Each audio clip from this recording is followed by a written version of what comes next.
foi num assunto aí que é importante. Sobre a questão da saúde mental. Eu vi aí que estão querendo acabar com os centros de tratamento. Tal. Como é que tá isso? Me explique. Olha, é uma dúvida. Eu vou colocar a minha afirmação. posição com clareza. Eu sou antimanicomialista, tá? Uhum.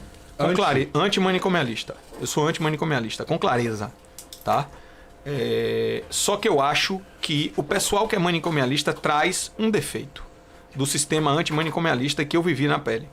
Que é o seguinte, o sistema antimanicomialista, ele pensa de que a pessoa vai ser sempre um robô, digamos. Vai tomar um remédio na hora certa, vai estar fazendo as oficinas na hora certa, e que ele não entra em surto.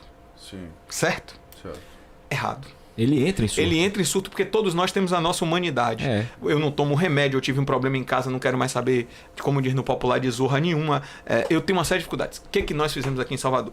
Graças a Deus eu fui criticado pelo sistema antimanicomialista e pelo manicomialista. Criticado pelos dois? Criticado pelos dois. Isso quer dizer que alguma coisa de certo eu estou fazendo. Exatamente. Certo? Então o que acontece? Nós criamos aqui leitos de... Foi uma sugestão do Dr. Ivan Paiva, lá do SAMU de Salvador, muito inteligente. É verdade. Nós criamos leitos de atendimento pediátrico para quem entra em surto. Por exemplo, a UPA Santo Antônio tem 2 leitos psiquiátricos, o nome do leito, psiquiátricos. Quando o paciente entra em surto, pode ir para a UPA. Ele só recebe, vamos dizer, alta, entre aspas, porque a UPA não é lugar de alta, depois de passar o surto. Aí nós não sabíamos disso. Certo? Então deixa Então, aqui assim, uma assistência. Então, assim, o que você tem que olhar, eu volto a dizer aí... como eu disse, eu dei um exemplo de que eu estou entre Rafael e você. O que a gente tem que olhar sempre é as nossas falhas. Nenhum governo vai ter sempre perfeição, nenhuma ideia vai ser perfeita. Só Deus é perfeito. Então, por exemplo, você tem que ver o que eu sempre observei, o que o sistema manicomialista defende e que realmente é falha do sistema antimanicomial. E o que o sistema antimanicomial defende e que é falha do sistema manicomial.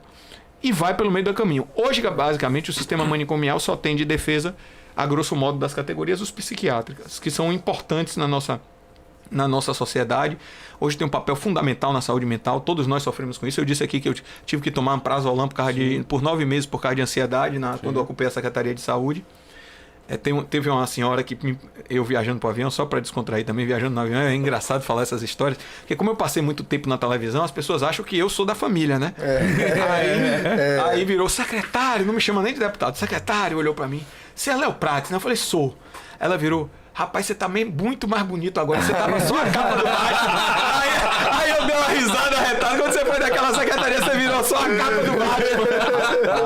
Rapaz, me esculha, então assim, eu tô dizendo dessa coisa de saúde mental porque eu vivi em pequena escala, mas eu vivi. Mas, deputado, e esse eu acho que é o tema moderno. Uma dúvida aí, quando você tira esses centros manicomiais, que muita gente não tem condições de manter essas pessoas dentro de casa, até a nível de controle de força, porque a gente sabe que essas pessoas possuem às vezes em surtos, uma força sobrenatural.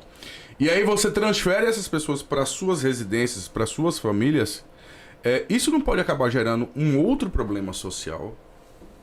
Dentro da casa? E a nível de sociedade, porque às vezes a pessoa vai surtar, ela pode sair de casa, né? Vamos lá. Eu não consigo, por exemplo, eu tenho uma senhora que tem um filho, problemas mentais, seja ele qual for, e ela não tem força para dar medicação, para controlar ele, e de repente ele sai e faz uma atrocidade na rua, alguma coisa do tipo. Então, veja, vamos lá. A regra existe para a regra geral, não para a exceção, doutor. Ok. Aí você sabe, não para a exceção. Sim. Então você está trabalhando as exceções. Certo. O que eu acho? O Estado tem que ter... Vou dar um exemplo aqui da exceção para lhe dar como exemplo. Unidade de Saúde de Jardim das Margaridas. Eu e a ACM Neto tivemos lá enquanto ele era prefeito. Certo. Nós percebemos uma rede de uma necessidade de atendimento a crianças com microcefalia que tinham dificuldades de irem no posto. Nós criamos uma estrutura de carros com 2 profissionais médicos para atender essas pessoas em casa. Okay. Então o Estado precisa pensar, como eu lhe disse aqui, soluções. Eu volto a dizer, o sistema antimanicomial está longe da perfeição, assim como o sistema manicomial está longe da perfeição, que possam atuar nesses casos de exceção. Vou lhe dar um exemplo mais grave da pandemia para lhe dizer como o Estado brasileiro resolve os problemas muito rápido quando quer. Nós começamos a perceber durante a pandemia, eu e Fábio Vilas Boas, temos que dividir o mérito aqui, que as pessoas estavam morrendo em casa 3, 4 dias para você fazer um laudo. Imagine Deus me livre e guarde, um familiar seu morto na cama 3 ou 4 dias. E nós começamos a achar aquilo desumano. Então a gente montou um sistema com o IML, com a Secretaria de Saúde do Estado e com o SAMU de Salvador, agradecendo mais uma vez os profissionais do SAMU de Salvador. E nós reduzimos isso para 4, 6 horas de relógio. Então, o Estado brasileiro precisa trabalhar com as exceções, seja qual for o modelo que você defende. Exatamente. Certo? Então, por exemplo, você está perguntando aí o que eu faria dentro desse caso de exceção. Isso.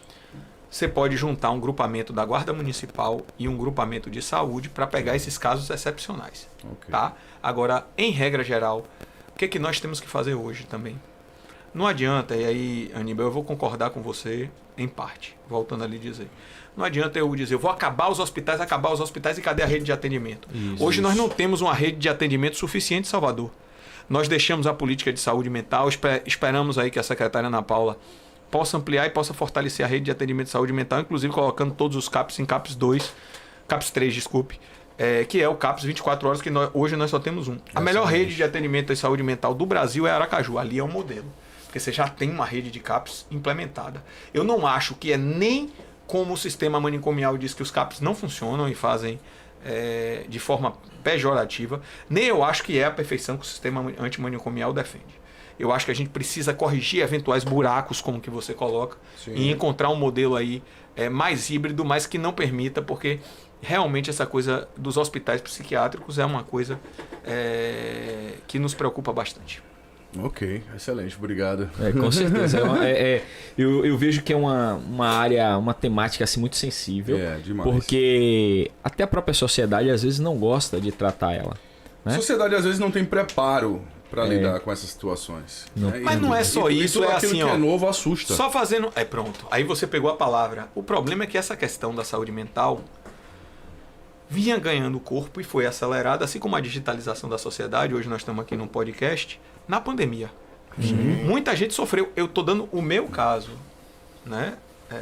Você ficar em ambiente confinado e submetido a larga pressão. Né? Isso é muito difícil. Isso é muito difícil. Muito. Então, esse tema de saúde mental realmente ganhou um impulso no Brasil, tanto que agora, na minha visão, o governo federal acerta ao criar uma diretoria de política de saúde mental. Isso, excelente. E eu acho que a gente tem tudo. Eu até estou fazendo parte. Eu sou um dos coordenadores da Frente Parlamentar da Saúde Mental, que é liderada e presidida pela deputada Tabata do Amaral, do PSB de São Paulo. E nós vamos trabalhar aí esses eventuais buracos. O que é que nós temos que fazer?